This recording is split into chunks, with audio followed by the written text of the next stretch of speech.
Dontaes Boxing Nation, what's going on, guys? So I went back to watch the Sandor Martin versus Mikey Garcia fight a day before this fight. And I was actually a lot more impressed when I watched it again. Then I watched some highlights of Martin fighting other guys. I was impressed. And I said to myself, man, it's going to be really, really hard for Teofimo to win this fight. And I said to myself, if he wins this fight and wins without any controversy, it will be an impressive win. Well, that didn't happen. Teofimo actually lost this fight, but got a gift decision. He was knocked down twice, and Martin only got credit for one of the knockdowns. The funny thing about the knockdowns, they were both by check right hooks. What makes the knockdown situation so ironic is actually the second knockdown was more impressive than the first knockdown. This was definitely a close fight. But if Sandor would have gotten that knockdown that he deserved, it would pretty much be unanimous by the boxing world that Sandor, he won this fight. Even though one judge, he would have gave this fight to Teo no matter how many times Martin knocked down Lopez, because he had the fight scored, I believe it was like 97-92. That means he only gave Martin 2 to 3 rounds. And speaking of the rounds, Teofimo is very lucky that this wasn't a 12-round fight, which it should have been, because this was supposed to be a final eliminator bout. But Sandor, he put on a great performance, and Teofimo Lopez, he put on another lackluster, inconsistent performance. Just like his very last fight against Campo. Teo, he had a lot of problems with the foot movement of Sandor, and he kept getting caught with the check right hook the entire night. He never adjusted to that punch. Teo continues to struggle against showcase type of opponents.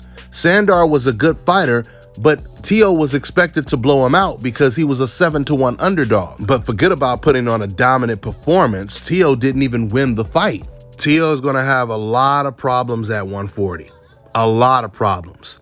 Once again, if he's struggling against this level of opposition, just imagine how he would do against a Regis Prograis, a Josh Taylor, a Gary Antoine Russell, for example, or even an Arnold Barboza, someone he actually avoided. Teo was complaining about Sandor moving too much, saying he was running, etc., etc., etc. He blamed that on his lackluster performance. But you knew going into this fight, that was Sandor's style.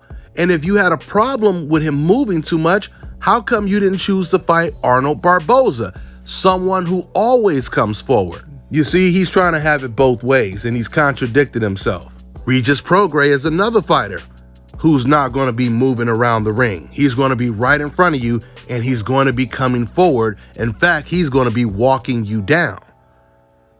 And if you guys didn't know, Teofimo Lopez, this fight was supposed to be a title eliminator for the WBC champion, which is Regis Prograis. So now that Teo has put himself in position to fight for the WBC title against Regis Prograis, let's see if Teo takes the fight next. That's all I got for now, guys. I'm on to the next one. All right, now check this out, guys. If you're looking to repair eczema scars, burns and bruises, dark spots and blemishes, the fever blisters, diabetic ulcers, this right here is the perfect product for you guys. It's called Lo-Diki Face and Body Oil. Athletes and top-ranking boxers, they're also using it after training to reduce swelling, inflammation, and to ease the pain. So get yours today. Go to Lodiki.com, like them on Facebook, and follow them on Instagram. Let me tell you guys about Issa Israel Law Firm. It is a full-service legal practice based in Denver, Colorado, an emerging hub for combat sports and high-altitude training. If you're a fighter inside or outside of the ring and you need a law firm you can trust to fight for you, visit thefighterfirm.com or email help@iilawfirm.com. Legal representation is usually limited to plaintiffs or defendants in Colorado, but iFirm can help anyone in the world with trademarking their business name, logos, and U.S. immigration issues. This brother has been my attorney for a while and helped guide me through all kinds of business and civil issues, so make sure you guys go to thefighterfirm.com.